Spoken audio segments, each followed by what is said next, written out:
आयटीचे पैसे आयटीचे पैसे हक्काचे आयटीचे पैसे हक्काचे। मेस्ता या संघटनेच्या वतीनं गेल्या 3-4 वर्षापासून आम्ही दिव्यातील अनधिकृत शाळांबद्दल पाठपुरावा करत आहे। जवळपास मागच्या वर्षी दिव्यामध्ये अनधिकृत शाळांची संख्या 41-42 पर्यंत होती आणि आज जवळपास ती वाढून ही 63 पर्यंत गेलेली। आज मागे शासनानं ह्या शाळांवरती ज्या अनधिकृत शाळा आहेत त्या शाळांवरती कारवाईचा बडगा उगारला होता, पण तरी देखील ही संख्या वाढते याचं कारण आम्हाला अजूनपर्यंत काही स्पष्ट समजलं नाही।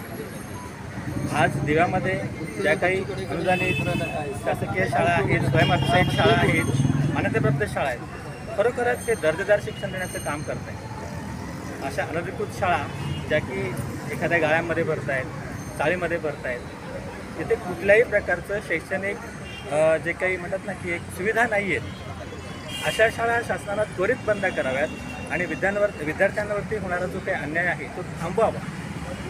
असंच जर राहिलं तर विद्यार्थ्यांना दर्जेदार शिक्षण मिळणार नाही, हातूरमातूर शिक्षण घेऊन हे आपलं शिक्षण पूर्ण करू शकत नाही।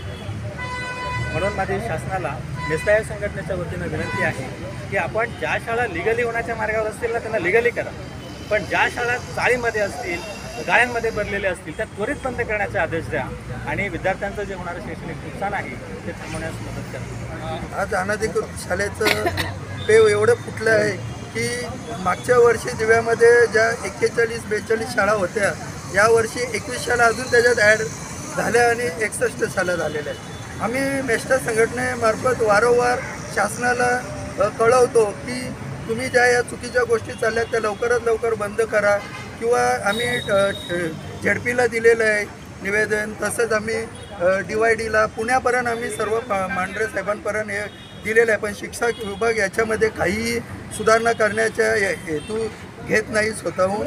पण ह्या जर अशाच चालत राहिल्या तर पुढे जे चांगले शिक्षण देणारे इंग्लिश मिडियमच्या स्कूल असतील त्या जसे मराठी स्कूल आज कोणी ॲडमिशन घ्यायला मागत नाही, तीच परिस्थिती इंग्लिश मिडियमला पण होईल। त्याच्यामुळे लवकरात लवकर शासनाने या गोष्टीकडे लक्ष देऊन त्या लवकरात लवकर बंद करण्यात याव्या आणि विशेष म्हणजे त्याच्यातल्या खरोखर ज्या शाळा लिगल होण्याच्या याच्यात असतील तर त्यांना लिगली पण करावं, असं आमचं काही म्हणणं नाही की त्यांना परमिशन आहे म्हणून बंद करा, पण ज्या छोट्या छोट्या गाळ्यामध्ये ज्या शाळा खोललेल्या आहेत तर शासनाने त्वरित लवकरात लवकर त्याच्यावर कारवाई करून गुन्हे दाखल करण्यात यावे, ही माझी आव्हान असेल।